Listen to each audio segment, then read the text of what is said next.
कल की क्लास के अंदर बच्चे हम सेकेंडरी अल्कोहल्स को देख रहे थे कि अगर हम स्ट्रॉन्ग ऑक्सीडाइजिंग एजेंट को यूज करते हैं तो हमारे पास जो ऑक्सीडेशन होती है वो अनकंट्रोल्ड हो जाती है। जो हमने यहाँ पे मेंशन की है कि अनकंट्रोल्ड ऑक्सीडेशन होती है जिसको हम रोक नहीं सकते हैं।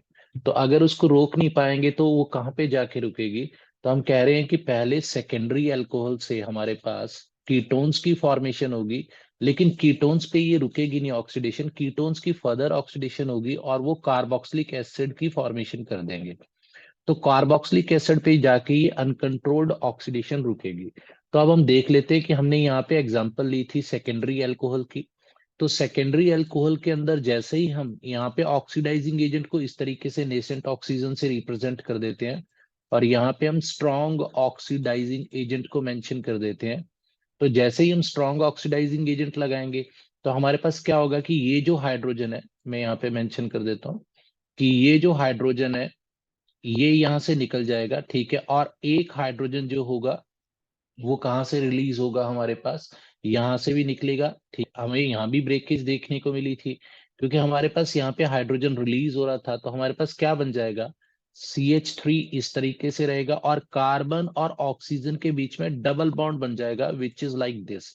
तो हमारे पास पहले कीटोन बन गया, लेकिन ये थी हमारे पास अनकंट्रोल्ड ऑक्सीडेशन। तो अनकंट्रोल्ड ऑक्सीडेशन का मतलब ये है कि ऑक्सीडाइजिंग एजेंट इतना ज्यादा स्ट्रांग है।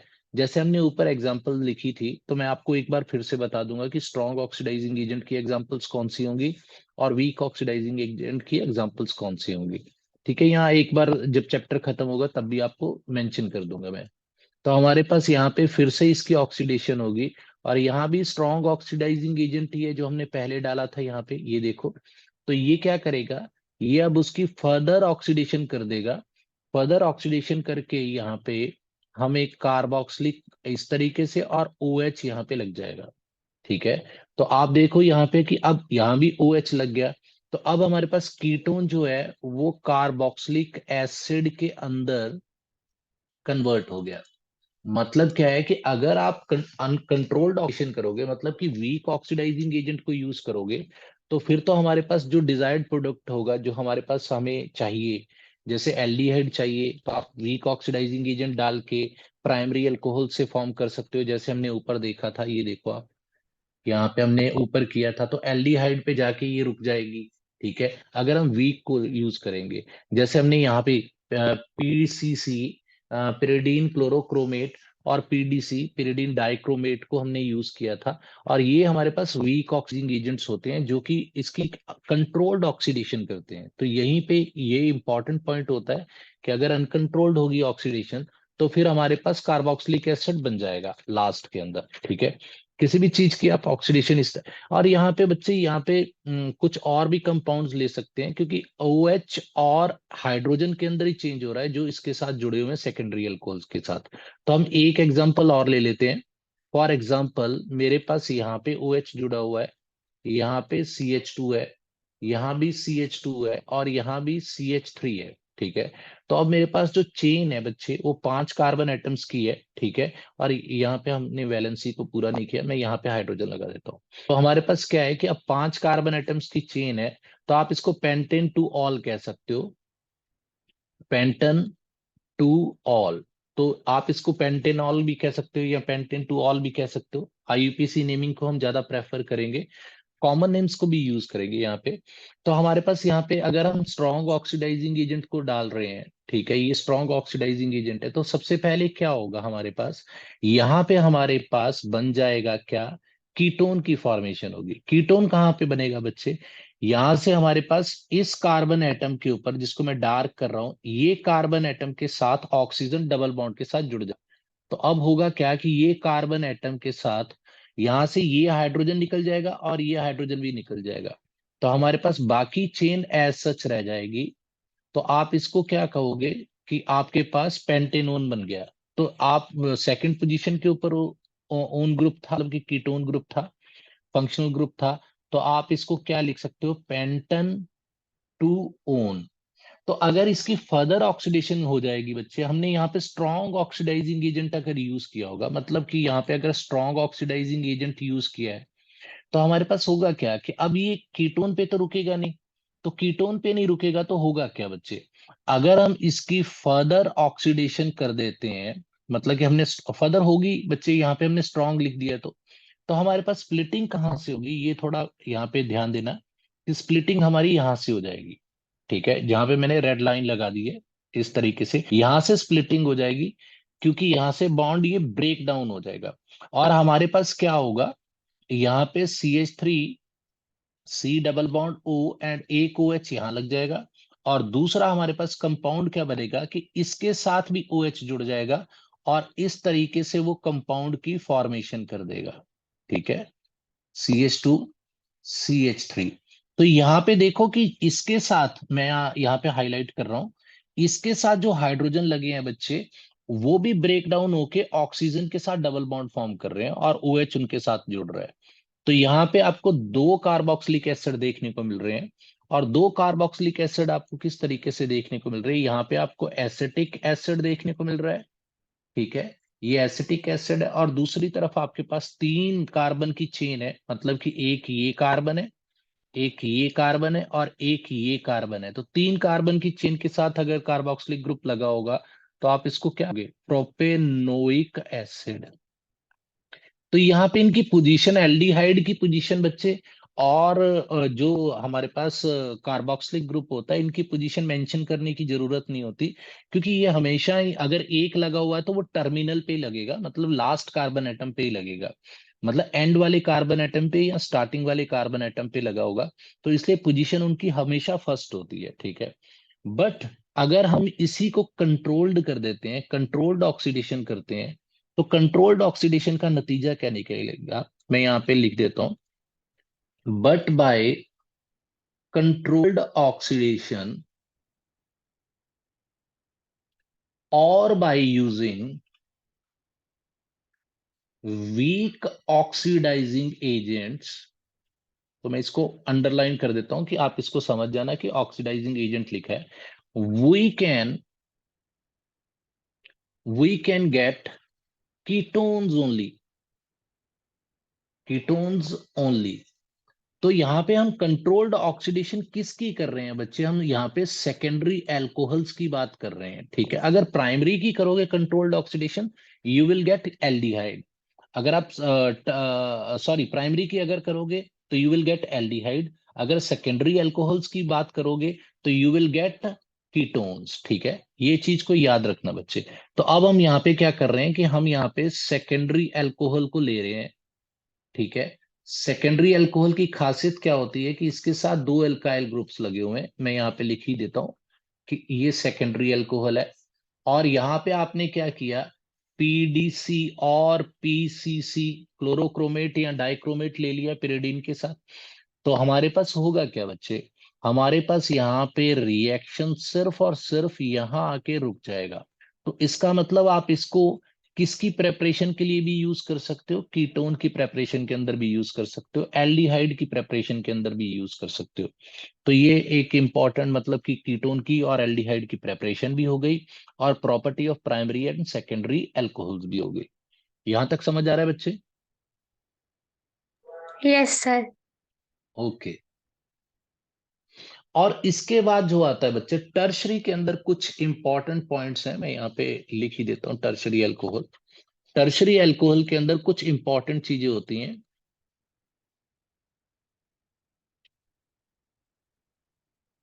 ठीक है, टर्शरी अल्कोहल्स थोड़ा सा यहाँ से डिफरेंट, मतलब कि रिएक्शंस दे रही है। तो टर्शरी अल्कोहल्स जो होती हैं, alcohols are resistant to, resistant ना लिख के रेजिस्टेड कर देते हैं कि रेजिस्ट करती हैं, रेजिस्टेड टू एल्कलाइन, मतलब कि हम यहाँ पे कह सकते हैं बेसिक मीडियम। ठीक है, मीडियम और न्यूट्रल मीडियम। ठीक है, रेजिस्टेंट होती हैं बच्चे।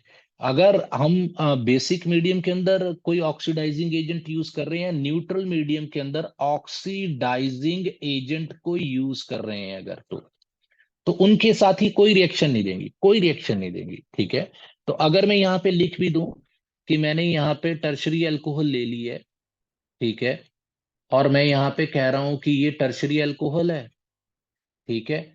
और मैंने यहाँ पे क्या किया है कि ऑक्सीडाइजिंग एजेंट को यूज किया है, लेकिन बेसिक मीडियम के अंदर और न्यूट्रल के अंदर यूज कर दिया है।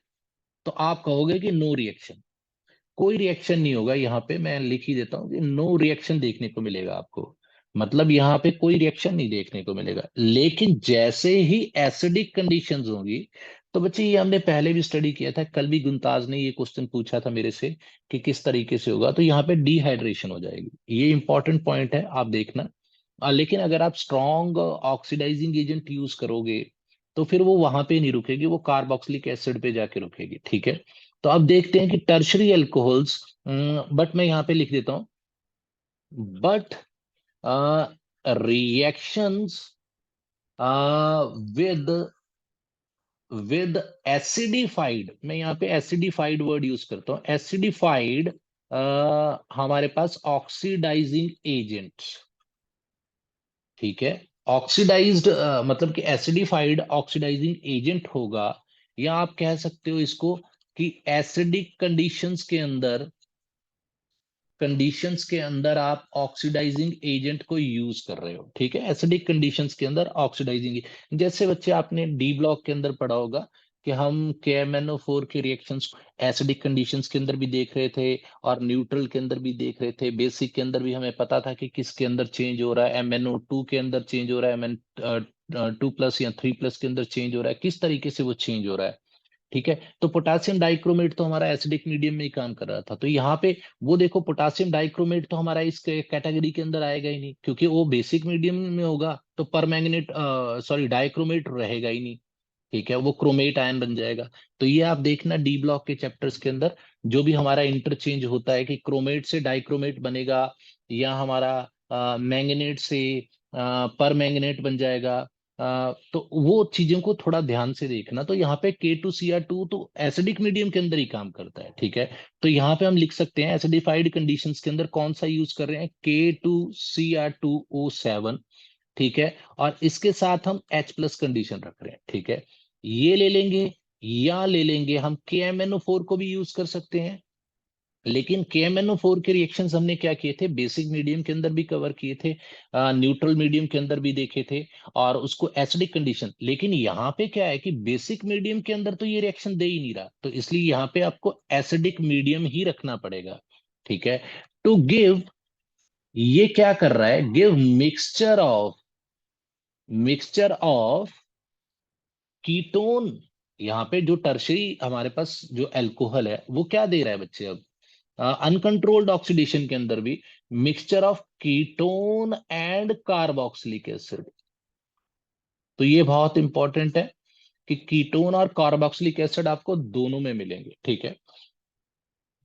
ये देखो, तो इसके बाद होगा क्या बच्चे, तो यहाँ पे अगर हम स्ट्रॉन्ग ऑक्सीडेशन करते हैं, मतलब स्ट्रॉन्ग ऑक्सीडाइजिंग एजेंट को यूज कर रहे हैं एसिडिक मीडियम के अंदर, तो यहाँ पे होगा क्या बच्चे, मान लो कि हमने CH3 CH3 and OH, which is tertiary alcohol,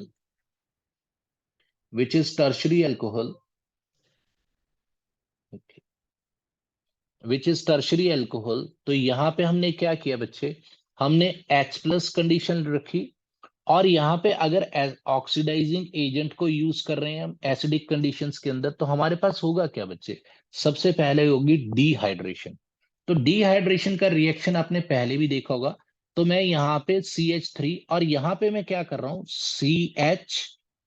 H और H इस तरीके से लिख रहा हूं, क्योंकि मुझे अभी हाइपर कंजुगेट्स देखने को मिलेंगे, तो यहाँ पे हमारे पास क्या होगा, OH होगा। तो ये मैंने आपको पहले बताया था कि इसके लोन पेयर्स प्रेजेंट होंगे बच्चे, तो जैसे ही आप H+ की कंडीशंस रखोगे, तो ये यहां से निकल जाएगा। तो जैसे ही ये निकलेगा, तो अब हमारे पास क्या होगा कि यहाँ पे पॉजिटिव चार्ज आ जाएगा, क्योंकि ये भी इसको लेके चले जाएगा। तो हमारे पास अब ये पॉजिटिव चार्ज आ जाएगा। तो पॉजिटिव चार्ज आया इस कार्बन के ऊपर, तो हमारा ये भी अल्फा कार्बन हो गया, ये भी अल्फा कार्बन। तो हमें यहाँ पे 9 हाइपर कंजुगेट्स देखने को मिल रहे हैं, कि 9 अल्फा हाइड्रोजन्स देखने को मिल रहे हैं। तो अल्फा हाइड्रोजन, मान लो कि मैं इस हाइड्रोजन को एज H+ रिलीज कर रहा हूं, तो इसके दोनों इलेक्ट्रॉन्स करेंगे कि ये इस पॉजिटिव चार्ज को, जिसको मैं अभी डार्क कर रहा हूं, इस पॉजिटिव चार्ज को क्या करेंगे, कम करने के लिए ये दोनों यहां पे डबल बॉन्ड बना लेंगे और हमारे पास बनेगा क्या बच्चे, we will get alkene by dehydration. तो यहां पे हमारे पास क्या हो गया, CH3, और यहां पे डबल बॉन्ड आ गया और CH2 रह गया। तो इस तरीके से हमारे पास एल्कीन की फॉर्मेशन हो जाएगी। तो इसका नाम अगर आप IUPAC लिखना चाहते हो तो आपके पास सेकंड पोजीशन के ऊपर मिथाइल ग्रुप लगा हुआ है, तो आप इसका नाम क्या लिख सकते हो, 2 मिथाइल। ठीक है, तो 3 कार्बन की चेन थी तो प्रोप, और डबल बॉन्ड भी था तो इन लिख दिया यहाँ पे। ठीक है, 2 मिथाइल प्रोपीन। तो यहां तक तो ये रिएक्शन क्या कर रहा है, ये रिएक्शन यहां तक कर रहा है डिहाइड्रेशन, यहाँ पे डिहाइड्रेशन है। ठीक है, यहां तक समझ आ रहा है बच्चे? Yes sir. ओके, तो फिर हमारे पास क्या है बच्चे, ऑक्सीडाइजिंग एजेंट स्ट्रांग है तो अब वो एल्कीन को भी नहीं छोड़ेगा। तो अब फर्दर ये इसकी ऑक्सीडेशन होगी तो वी विल गेट कीटोन। हमारे पास यहाँ पे कीटोन आ जाएगा। ठीक है, और हमारे पास यहाँ पे बचेगा क्या, बाकी बच जाएगा HCOH। तो यहाँ पे हमें देखो क्या देखने को मिल रहा है, हमें कार्बोक्सिलिक एसिड देखने को तो मिल रहा है, लेकिन हमारे पास कार्बन एटम्स अभी बचे ही नहीं है इतने, क्योंकि वो कीटोन के अंदर ही यूज हो गए। तो यहाँ पे हमारे पास फॉर्मिक एसिड बन रहा है, इसका कॉमन नेम क्या है, फॉर्मिक एसिड। ठीक है, और ये हमारे पास क्या बन गया, कीटोन। तो इसीलिए मैंने लिखा था यहाँ पे कि हमें कीटोन और कार्बोक्सिलिक एसिड का मिक्सचर मिल रहा है। ठीक है, ये दोनों हमें मिल रहे हैं यहाँ पे। ठीक है, तो यहाँ पे एक इंपॉर्टेंट पॉइंट होता है कि जो भी कीटोन और फॉर्मिक एसिड होंगे उनके कार्बन एटम्स कम होंगे as comparative to tertiary alcohol. पहले तो हम क्या कह रहे थे कि सेम ही होंगे, हमने प्राइमरी और सेकेंडरी के अंदर क्या किया था बच्चे, सेम ही कार्बन एटम्स देखने को मिल रहे थे। जैसे आप देख लो यहाँ पे, मैं आपको बता दूं कि हमें यहाँ पे कितने कार्बन एटम्स देखने को मिल रहे हैं, देखो आप, कार्बन एटम्स इतने देखने को मिल रहे हैं। फिर हमारे पास यहाँ भी आप देखो, प्राइमरी के अंदर जितने यहाँ पे कार्बन एटम्स हैं, यहाँ देखो उतने ही हमें प्रोडक्ट के अंदर देखने को मिल रहे हैं।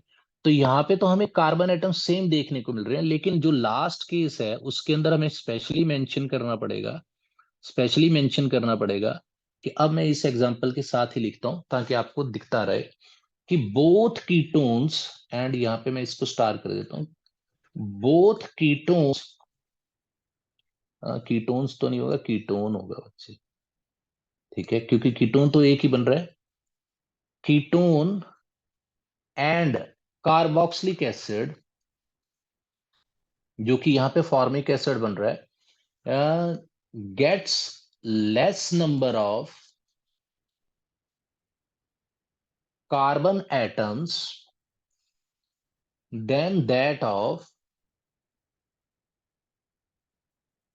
of tertiary alcohol.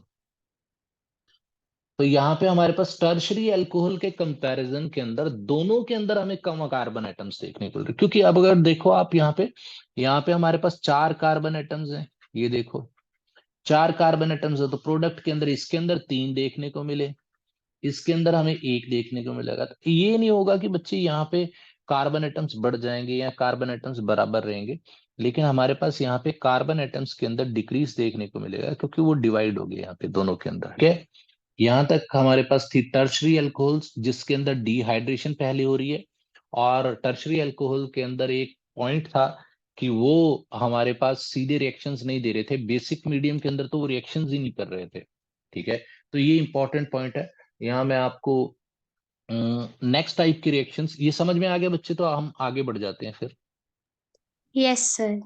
ओके, तो हमारे पास यहाँ पे थर्ड टाइप के रिएक्शंस देखने को मिलते हैं विच इज, और ये वही रिएक्शंस हैं, उन्हीं रिएक्शंस को कवर कर रहे हैं हम। ठीक है, प्राइमरी सेकेंडरी और टर्शरी वाले को। ठीक है, तो यहाँ पे हम इसको डीहाइड्रोजिनेशन भी कह देंगे, डीहाइड्रोजिनेशन। ठीक है, पॉइंट ये है कि हमारे पास तीनों ही डिहाइड्रोजिनेशन देंगे, तो डिहाइड्रोजिनेशन रिएक्शंस, इनको हम डिहाइड्रोजिनेशन रिएक्शंस भी कहेंगे, जो अभी हम कवर कर रहे हैं। ठीक है, कि अगर हम ऑक्सीडेशन ऑक्सीडेशन ऑफ एल्कोहल्स कर रहे हैं तो हम क्या पढ़ रहे हैं, ऑक्सीडेशन ऑफ एल्कोहल्स ही तो पढ़ रहे हैं, एल्कोहल्स कवर कर रहे हैं, तो इनको हम क्या कहेंगे, ऑक्सीडेशन ऑफ एल्कोहल को डिहाइड्रोजनेशन भी कह देंगे। क्या ये टर्म ठीक है?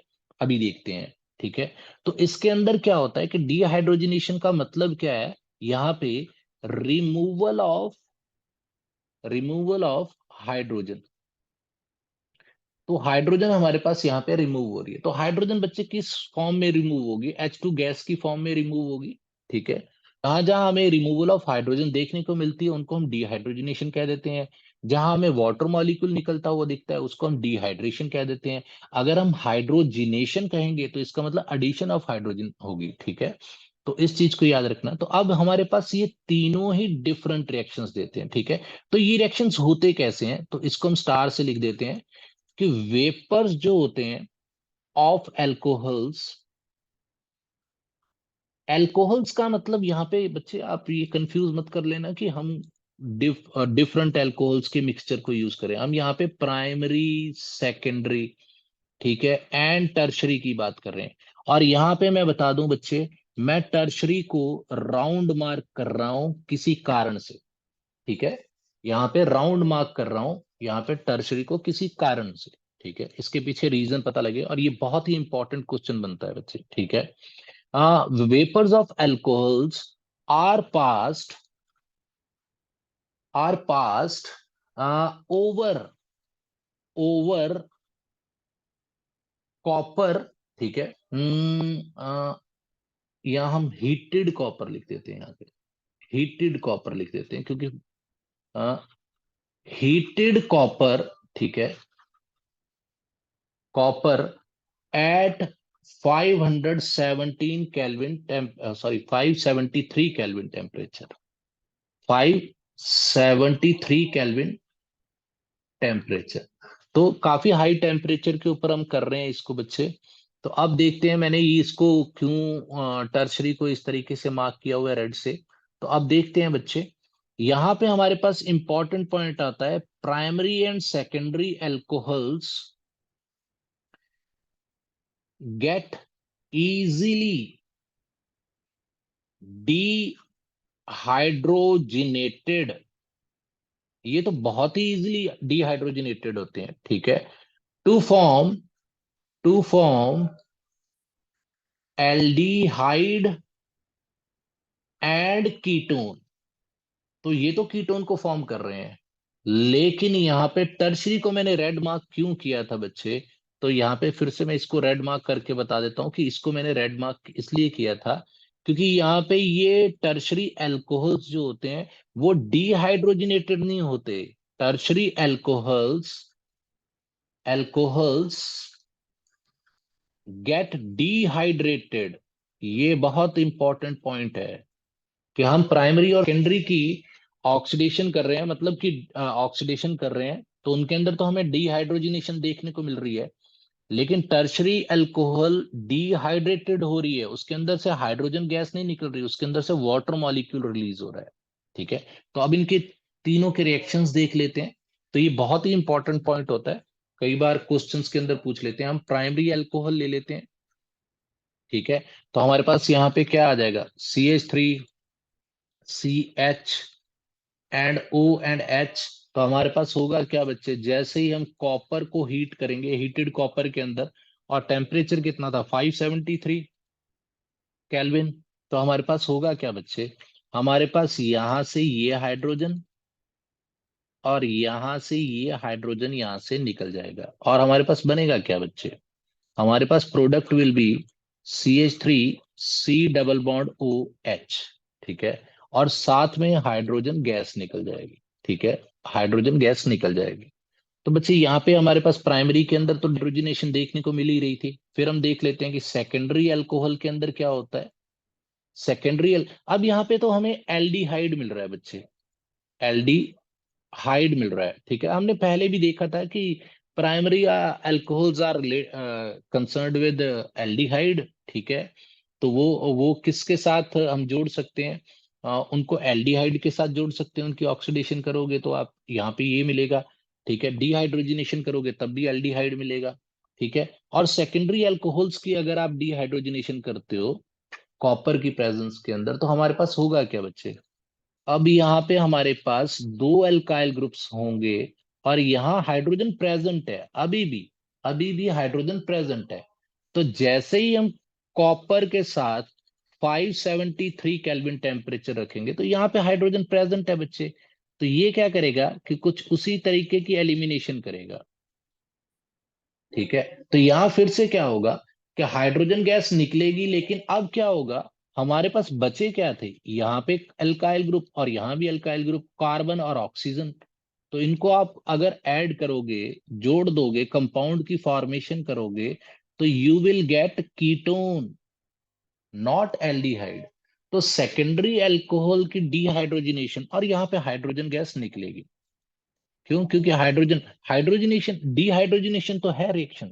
ठीक है, यहां तक समझ आ रहा है बच्चे? Yes sir. ओके। उसके बाद हमारे पास नेक्स्ट जो रिएक्शन आता है दैट इज टर्शरी अल्कोहल्स। देखते हैं कि टर्शरी अल्कोहल्स के अंदर क्या हो रहा है। टर्शरी अल्कोहल्स के अंदर बच्चे हमारे पास तीनों ही एल्काइल ग्रुप्स जुड़े होते हैं। अब हमारे पास यहाँ पे O एंड H जुड़ा हुआ है। तो यहाँ पे देखो बच्चे, यहाँ पे मैं ना इसको थोड़ा सा कुछ इस तरीके से लगा देता हूँ, क्योंकि यहाँ पे हाइड्रोजन नहीं है। तो यहाँ पे मैं कुछ इस तरीके से जोड़ देता हूं।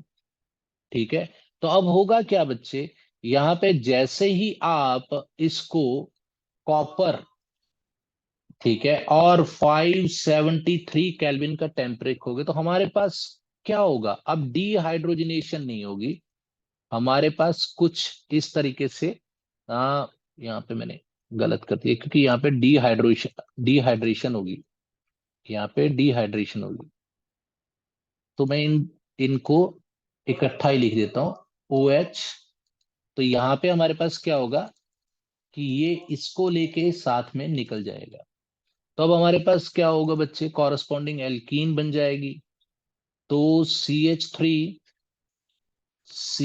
थ्री, और यहाँ हमें डबल बॉन्ड देखने को मिलेगा CH2, और साथ में मिलेगा वाटर। तो अब क्या हो रहा था, हम दोनों के क्या देख सकते थे, पहले और दूसरे, प्राइमरी और सेकेंडरी के अंदर हमें डिहाइड्रोजिनेशन देखने को मिल रही थी। लेकिन टर्शरी के अंदर हमारे पास क्या देखने को मिला, हमें टर्शरी के अंदर देखने को मिला डिहाइड्रेशन। ठीक है बच्चे, तो यहां पे आपने क्या कर दिया, डिहाइड्रेशन ऑफ एल्कोहल कर दिया। समझ में आ रहा है बच्चे इतना? और यहाँ यस पे हमारे सर। पास एल्कीन बन जाएगी। और यहाँ पे ये देखो एल्कीन की फॉर्मेशन आ गई। ठीक है, तो एल्कीन्स की फॉर्मेशंस तो आपकी +1 के अंदर थी, लेकिन अगर आपको आ जाए तो डरना मत, आप डिहाइड्रेशन ऑफ टर्शरी अल्कोहल कर देना और एल्कीन की फॉर्मेशन कर देना। नहीं तो कई स्टूडेंट्स कह देते हैं कि आउट ऑफ सिलेबस क्वेश्चन आ गया। आउट ऑफ सिलेबस नहीं होता बच्चे, आपके सिलेबस के अंदर ही है। ठीक है, तो यहाँ पे हमारे पास नेक्स्ट रिएक्शन आ जाता है बच्चे। तो हमारे पास यहाँ पे हम मेंशन कर देते हैं बच्चे, तो oxidation of lesser carbon atoms will oxidise easily. तो यहाँ पे एक और पॉइंट होता है यहाँ पे कि ऑक्सीडेशन ऑफ, यहाँ पे हम किसकी बात, हाँ, प्राइमरी अल्कोहल्स की बात कर लेते हैं, अल्कोहल्स की बात कर लेते हैं। प्राइमरी अल्कोहल्स के अंदर ये भी इंपॉर्टेंट है, और पॉइजनिंग इफेक्ट को ये दिखाता है कि पॉइजनस नेचर क्यों होता है अल्कोहल का। तो हमारे पास ये, इसके लिए मैंने इसको ऐड कर दिया बीच में कि ऑक्सीडेशन ऑफ प्राइमरी अल्कोहल्स किस तरीके से काम करता है, कि oxidation of primary alcohol having lesser carbon atoms, ये याद रखना बच्चे, lesser carbon atoms is comparatively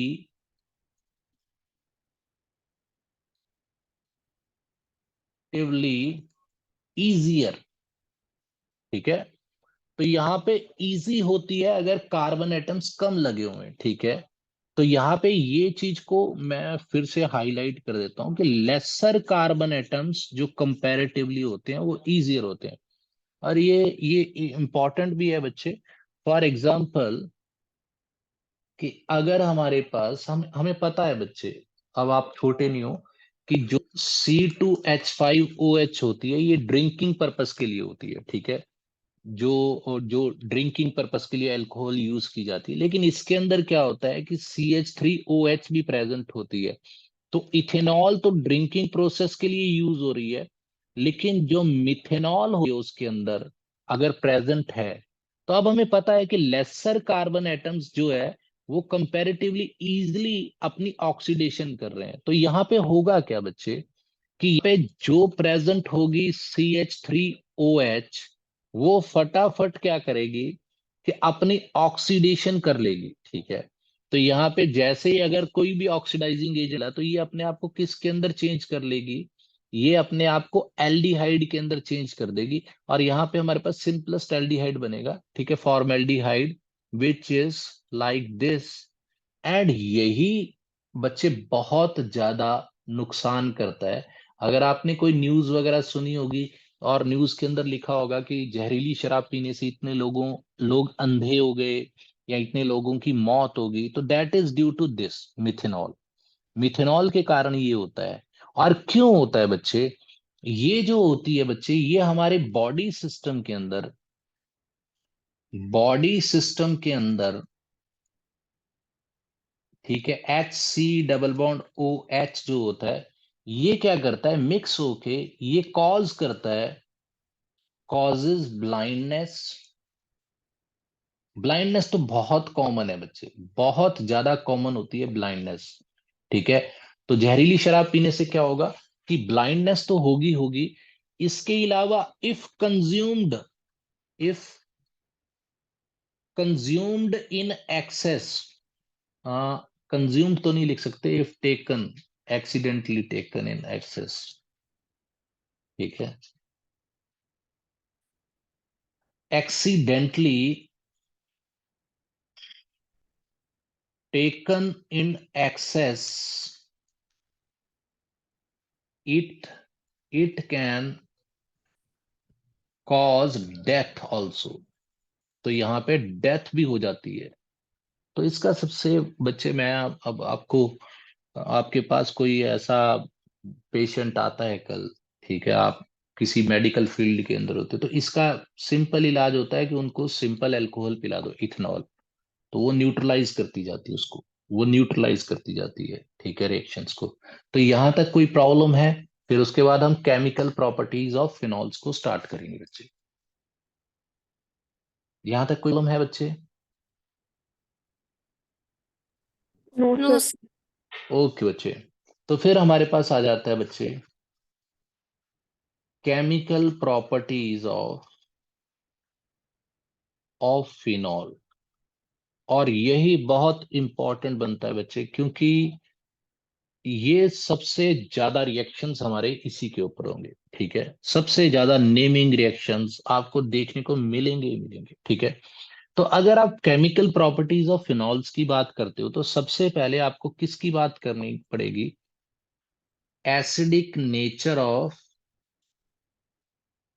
phenol. और इसको मैं बच्चे 5 स्टार दे रहा हूं, क्योंकि ये क्वेश्चन आपको देखने को मिलेगा ही मिलेगा। तो इसीलिए इसको हम बहुत डिटेल के अंदर स्टडी करेंगे, ठीक है। आंसर तो इसके आप 4 लाइन के अंदर लिख सकते हो, लेकिन आपको इसको अंडरस्टैंड प्रॉपरली करना पड़ेगा। तो एसिडिक नेचर ऑफ फिनॉल के अंदर क्या होता है, अगर आप एसिडिक नेचर की बात कर रहे हो, तो किसी भी एसिड के अंदर क्या होगा कि एसिडिक नेचर किस चीज के ऊपर डिपेंड करता है? Acidic nature depends upon the release of H+ ion. तो हमें पता है बच्चे कि जो भी अपने अंदर से प्रोटॉन डोनेट कर रहे हैं, उनको हम एसिड कह सकते हैं। तो इसका मतलब अब हमें करना क्या होगा कि फिनॉल्स को इस तरीके से परखना होगा या टेस्ट करना होगा कि उनके अंदर से H+ इजीली रिलीज हो सके। तो अगर तो H+ इजीली रिलीज हो रहा है, तो वी कॉल देम एसिडिक। अगर H+ इजीली रिलीज नहीं हो रहा है, तो सबसे पहले हम इनकी बात करते हैं कि देखो इसका स्ट्रक्चर क्या है। ठीक है, हो सकता है आपको पता हो, लेकिन कुछ चीजें अभी को नहीं पता है, मैं आपको बता देता हूं। तो यहाँ पे क्या है कि बच्चे देखो, ये पॉइंट क्या है, यहाँ पे कार्बन एटम है। ठीक है, पता है नहीं है तो बात बच्चे, क्योंकि हर ये पॉइंट जो है ये कार्बन एटम्स है। ठीक है, और इनके साथ एक हाइड्रोजन जुड़ी भी होती है। ठीक है, तो अब ये जो कार्बन एटम होता है वो क्या होता है, यहाँ पे sp2 हाइब्रिडाइज्ड होता है। ठीक है, अब ध्यान से समझना कि sp2 हाइब्रिडाइजेशन होने के बाद जो ये कार्बन एटम है, ये क्या करता है कि मैं यहाँ पे लिख भी देता हूं कि ये sp2 हाइब्रिडाइज्ड है, due to which due to which due to sp2 hybridisation. ठीक है, तो हमारे पास s कैरेक्टर इंक्रीजेस। तो मैं आपको बता दूं कि इलेक्ट्रोनेगेटिविटी पॉइंट है इलेक्ट्रोनेगेटिविटी का। तो अगर हमारे पास sp2 हाइब्रिडाइजेशन है s कैरेक्टर की, ठीक है, तो हमारे पास s कैरेक्टर जो होता है वो इंक्रीज कर जाता है। तो मैं आपको इनकी परसेंटेज, शायद मैंने आपको पहले भी क्लास के अंदर sp के अंदर एस करेक्टर जो होता है वो 50% के नियर अबाउट होता है, sp2 के अंदर एस करेक्टर जो होता है वो 33.33% हो जाएगा, sp3 के अंदर जो एस करेक्टर 25% हो जाता है। तो देखो आप 25% के कंपैरेटिवली 33.33% बहुत ज्यादा होता है। तो यही हमने यहाँ पे लिखा है, due to sp2 hybridisation s character increases and that carbon atom becomes electronegative.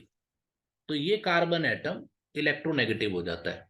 और इसके पीछे मैं जल्दी से यहाँ पे ना 2 पॉइंट और लिख देता हूं, ताकि नेक्स्ट क्लास के अंदर हम इसको कंप्लीटली कवर कर सके। तो इसका नतीजा ये हुआ कि due to more electronegativity due to more electronegativity of carbon, ठीक है, due to more electronegativity of carbon atom, ठीक है, इलेक्ट्रॉन डेंसिटी जो होगी, electron density on that carbon atom, क्योंकि इलेक्ट्रोनेगेटिविटी कौन सी प्रॉपर्टी है बच्चे, attract the shared pair of electron towards itself.